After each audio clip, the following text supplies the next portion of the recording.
What's it been like to have Adam West added to your video game? Amazing. At the very start of the project, it was the one thing that we all wanted. And then to have him, we wanted him in as the Imperil character. And then it was like, yeah, he'll do it. And then it was like, okay, how about having him in as Batman as well? It was like, yeah, he'll do it. I was like, okay, how about a whole bonus level where we get to like build the Batmobile and then chase the Joker, and then at the end of it do the whole Batusi, and then there's all the stings of pow, bam, wham. And it's like, yeah, we can do it. It's like, right, awesome. Yeah, it's like that crazy little dream. It's come off, and even it's only a little tiny bit of the game, but it's amazing. You know, as a designer and all the rest of the team, we are so happy it actually came off. What are his abilities that separate his Batman from others in the video game?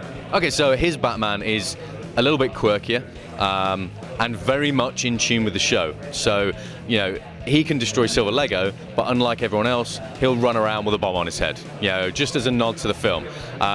His stealth mode, he brings his cape up in front of his face.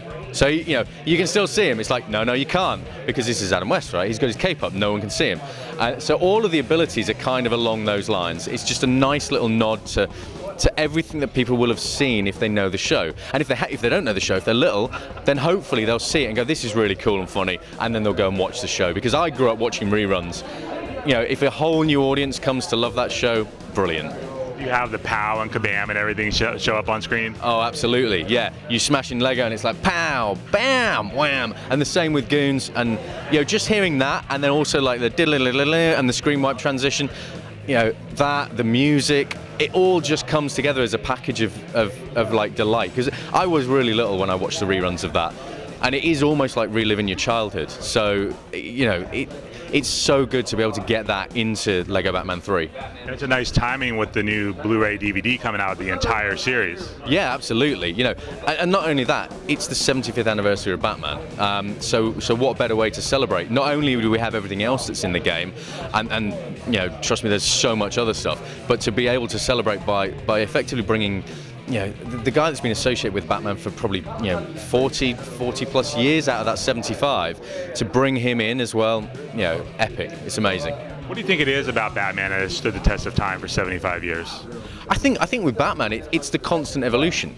You know, Batman's never kind of stood still. There's so many varieties of Batman, there's so many variations that there's something for everyone. The character just doesn't get tired. You know, he's constantly evolving. You know, through the comic books, through the cartoons, through the movies, and that's what keeps it fresh, keeps it exciting. You know, he's still Batman, but you know, you take everything from the Lego Movie version. That's a great version. You know, and you go from that version all the way back to, you know, Detective Comics, and it's the fact that there's so much fresh and new about Batman. It constantly reinvented that people just love that character.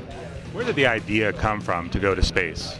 So the idea to go to space with Lego Batman 3 was conceived by John when we did Lego Batman 2. So you know, at the very end, Brainiac turns up and it's just like, I have located it, because he's after Green Lantern. So, you know, John knew that he wanted to go big with Batman 3, with, you know, the Lantern worlds, the Lanterns, Brainiac's trying to harness everything, shrink Earth. And it was a natural evolution. So, you know, it may have taken a few years from Batman 2 to now, but it was always the idea back then that once we'd done the whole open world, and you know, Batman 2 was the first game with, you know, proper vocalization.